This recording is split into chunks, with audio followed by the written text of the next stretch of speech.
Εξαιρετικό σημείο. Για να δούμε. Λειτουργεί.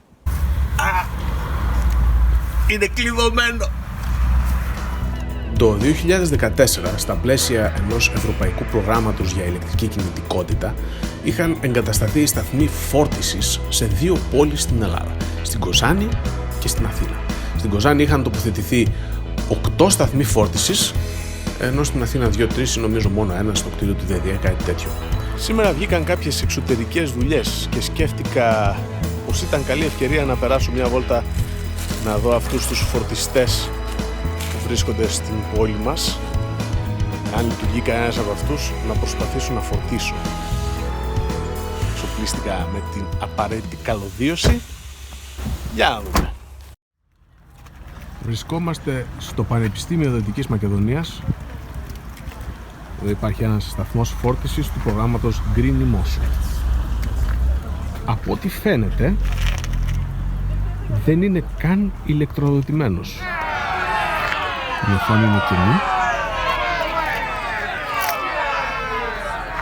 και οι φωτισμοί απενεργοποιημένοι. Δεν θα μπορέσουμε να φορτίσουμε εδώ. Ο σταθμός στο μηχανοστάσιο του Δήμου φαίνεται να είναι ρευματοδοτημένος. Οι φωτισμοί λειτουργούν, ενώ στην οθόνη γράφει Ιταλικά Prego agostare pressa sinistra disposibile. Εδώ θα μπορούσαμε να δοκιμάσουμε μια φόρτιση, να δούμε εάν λειτουργεί.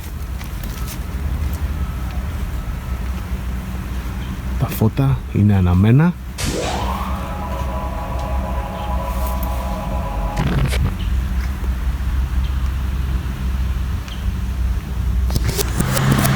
Το πάρκο του Αγίου Δημητρίου είναι πολύ καλό σημείο για σταθμό φόρτισης. Κοιτάξτε εδώ το αναψυκτήριο, το δημοτικό. Έχει πολύ ωραίο πάρκο. Το καλοκαίρι εδώ έχει τραπεζάκια, έχει παιδιά που παίζουν, παιδική χαρά, πουλιά που πετάνε.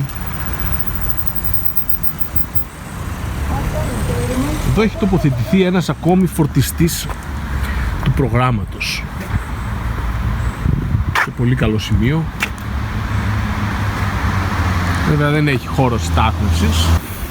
Αυτός ο σταθμός, από ό,τι βλέπουμε, μάλλον δεν είναι ηλεκτροδοτημένος. Έχει πάρει νερά. Δεν φαίνεται να δουλεύει κάτι εδώ πέρα. Από ό,τι βλέπουμε είναι εκτός λειτουργίας. Εκτός λειτουργίας και το κινητό. Σταθμός φόρτισης στα παλιά γραφεία του ΔΔΕ. Είναι αυτός εκεί. Εξαιρετικό σημείο. Καμία σχέση. Γιατί όσο εδώ δούλευε ο ΔΔΕ γινόταν χαμός. Πλέον ο ΔΔΕ μεταφέρθηκε σε άλλο σημείο και έχει χωροστάθμιση στη συγκεκριμένη περιοχή. Βέβαια θα βλέπω ότι είναι και ηλεκτροδοτημένος. Ναι.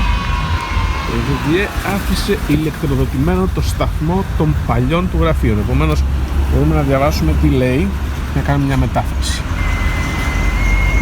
Non operativa, κολονίνα non operativa, σφάλμα 40.000.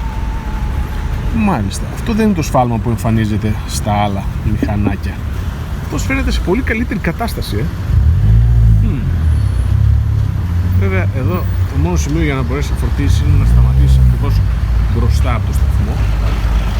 Οι δύο θέσεις ίσως και να μπορούσαν, αν και πολύ δύσκολο.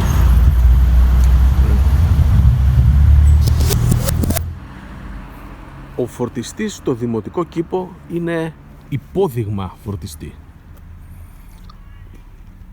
Είναι τοποθετημένος πάνω στο πεζοδρόμιο, έχει 2 θέσεις στάθμευσης εκατέρωθεν, ενώ είναι σε μια περιοχή εξαιρετική που θα μπορούσε οποιοσδήποτε να περάσει ευχάριστα αρκετές ώρες. Δίπλα στο δημοτικό κήπο είναι η δημοτική βιβλιοθήκη, εξαιρετικό κτίριο, καινούρια, και αυτή η περιοχή είναι σε μία απόσταση 5 λεπτών από το εμπορικό κέντρο της πόλης. Αυτός ο σταθμός φόρτισης βρίσκεται στο κτίριο της Περιφέρειας Δυτικής Μακεδονίας. Είναι σε πολύ καλό σημείο. Θα μπορούσε να είναι εξαιρετικός για επισκέπτες και εργαζόμενους στην περιοχή. Ο σταθμός φαίνεται να είναι ηλεκτροδοτημένος. Βέβαια η οθόνη είναι σε χάλια κατάσταση. Κάτι μισοϊταλικά γράφει. Οι θύρες είναι κλειδωμένες. Δεν νομίζω να λειτουργεί. Πολλοί από αυτούς τους σταθμούς λειτουργούν μόνο και μόνο με μια οποιαδήποτε RFID κάρτα.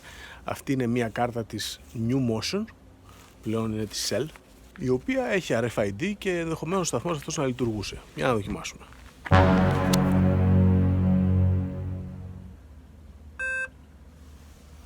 Ακούστηκε ήχος. Και από ό,τι φαίνεται στην οθόνη σαν να τη διαβάζει, αλλά από τον τόνο του ήχου μπορούμε να καταλάβουμε ότι δεν είναι πολύ ευτυχισμένο το μηχάνημα. Θα μπορούσαμε να δοκιμάσουμε να βάλουμε την πρίζα. Θα πάρουμε το καλώδιο από το αυτοκίνητο. Παίρνουμε το καλώδιο και πρέπει να φορτίσουμε. Εδώ.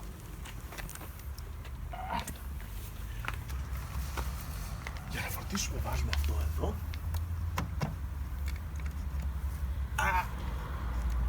Είναι κλειδωμένο. Όπως φαίνεται λοιπόν συμπερασματικά, κανείς από τους σταθμούς φόρτισης που υπάρχουν στην Κοζάνη δεν λειτουργεί.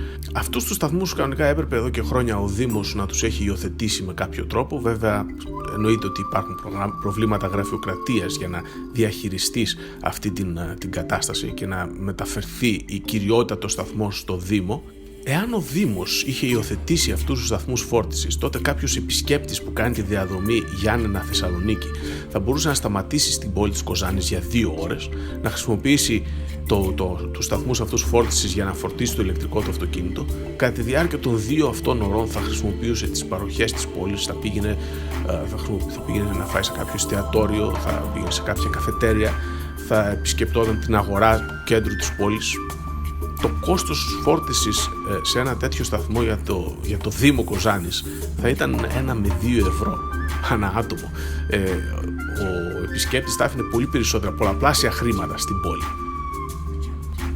Κλείνοντας, να αναφέρω φυσικά ότι εάν ενδιαφέρεστε για το θέμα της ηλεκτροκίνησης στη χώρα μας, θα μπορούσατε να επισκεφτείτε την ιστοσελίδα μας στο Facebook, το group στο Facebook ηλεκτροκίνηση στην Ελλάδα, στο οποίο θα βρείτε δομημένα και οργανωμένα πάρα πολλά στοιχεία για τα ηλεκτρικά αυτοκίνητα που αυτή τη στιγμή είναι διαθέσιμα στην Ελλάδα, αλλά και θα μπορέσετε να συμμετέχετε σε συζητήσεις, να κάνετε ερωτήσεις και να λάβετε απαντήσεις από ανθρώπους που γνωρίζουν το θέμα.